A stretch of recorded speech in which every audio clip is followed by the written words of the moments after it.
As a Scrum Master, what should you do if your product owner is incompetent or not able to effectively execute the accountability of a product owner?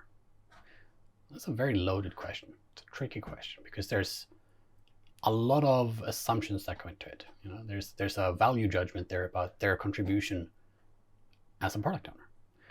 And that can be tricky territory, but it's very much real territory. And I was hesitant if I was going to talk about this topic, but I decided that, well, we need to at some point talk about it, and might as well do it now. And maybe we'll come back with a discussion with some other practitioners later on where we go further in depth, because it's a big topic with a lot of stuff that goes into it. But at a high level, we're talking about Scrum here. We're talking about, as a Scrum Master, what should you do? Well, first and foremost, one of your primary accountabilities as a Scrum Master is to be accountable for an effective team, the effectiveness of the Scrum team. Product owner is part of the Scrum team. And if they're incompetent, well, that says to me that they are not being effective. So it is within your accountability to enable the product owner to become effective, whatever steps those might take. Now, if you're lucky, it is an incompetency that can be fixed.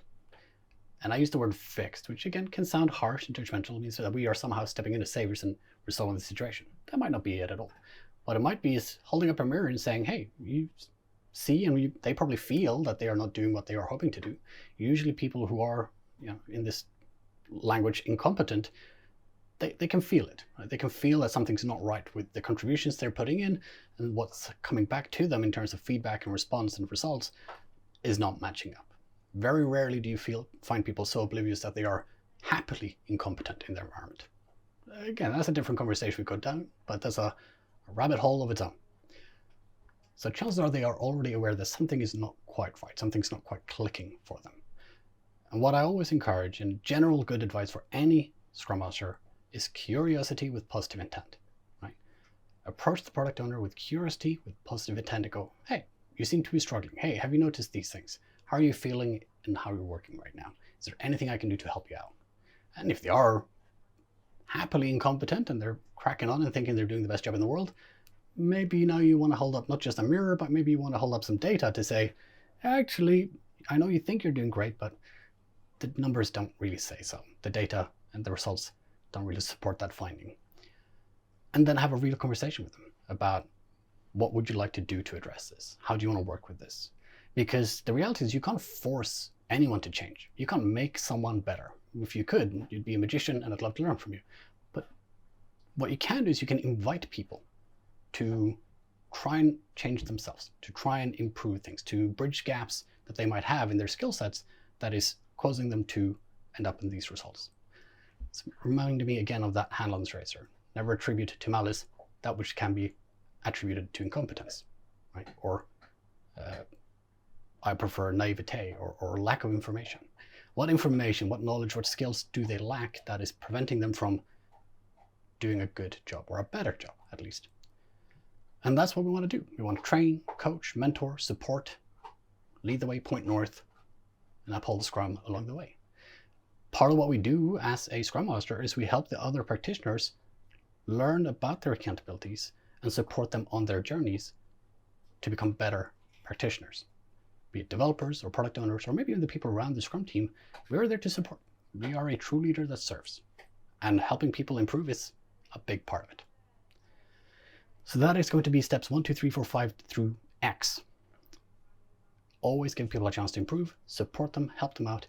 And if you're finding that they are not able to improve, either at a pace that is acceptable or at all, either because they don't want to, or they are simply unable to catch up to the environment or field that they are within, because sometimes people are just not suitable for a certain environment. And that's okay. There will be another environment that they are suitable and will probably thrive within and be amazing at. Well, at that point, their interactions and their ambitions within the Scrum environment has actually become an impediment. They are preventing the Scrum team from being effective, and if the product owner is ineffective, well, that means value is not being maximized. And that is why we're here after all, right? To deliver value. And if our product owner is unable to help us with that, we might need a different product owner.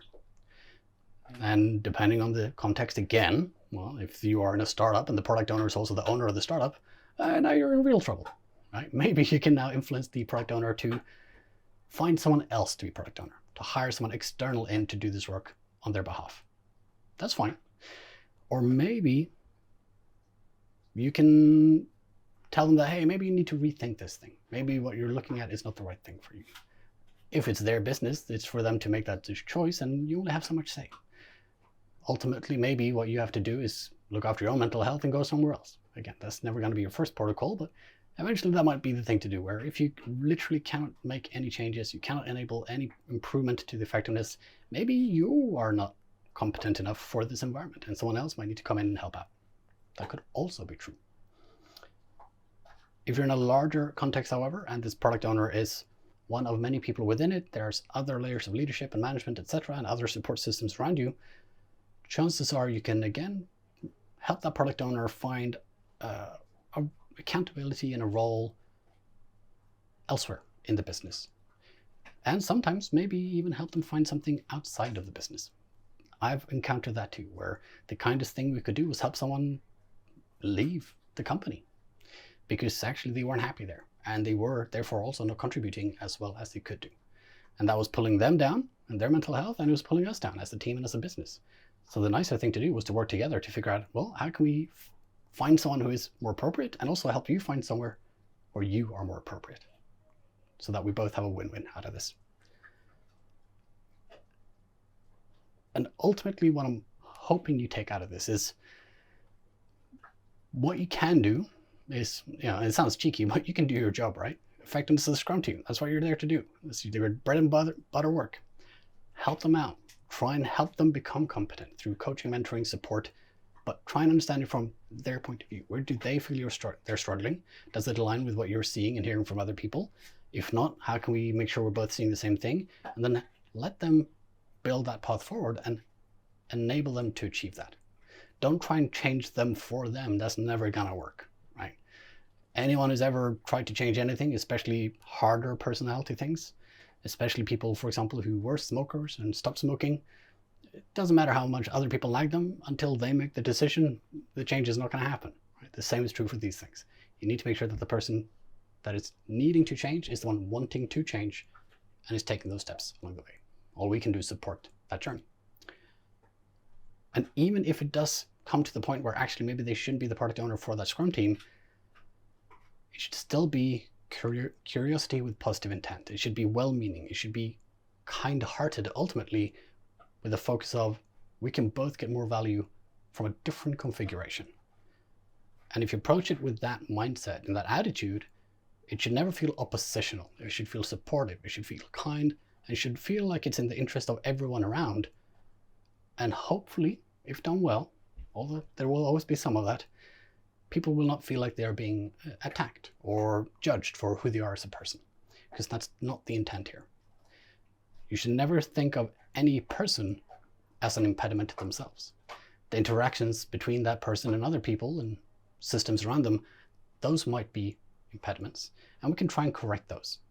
But a human being is in and of themselves how they are, and they might be a perfect fit elsewhere, just not with us. And that's absolutely fine. But we need to find some way to navigate that path forwards. It's a slightly rambly answer, but hopefully it makes sense to you, because it's a tricky issue and it's ultimately going to come down to your context. But Scrum Master, you're accountable for the effectiveness of the Scrum team and upholding Scrum as intended in the Scrum Guide. Having an effective, competent product owner, or helping a product owner become that, that's going to be part of the work.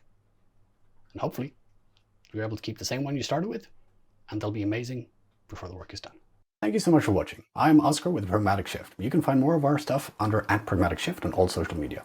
I would love to be your Scrum coach. And if you're interested in working with me, you can find my courses on pragmaticshift.com or about me as a coach under scrumcoach.uk. Please do like, share, and subscribe. It really helps us out and gives us further reach to get to more professionals to help them on their journeys as well. Thank you again for watching.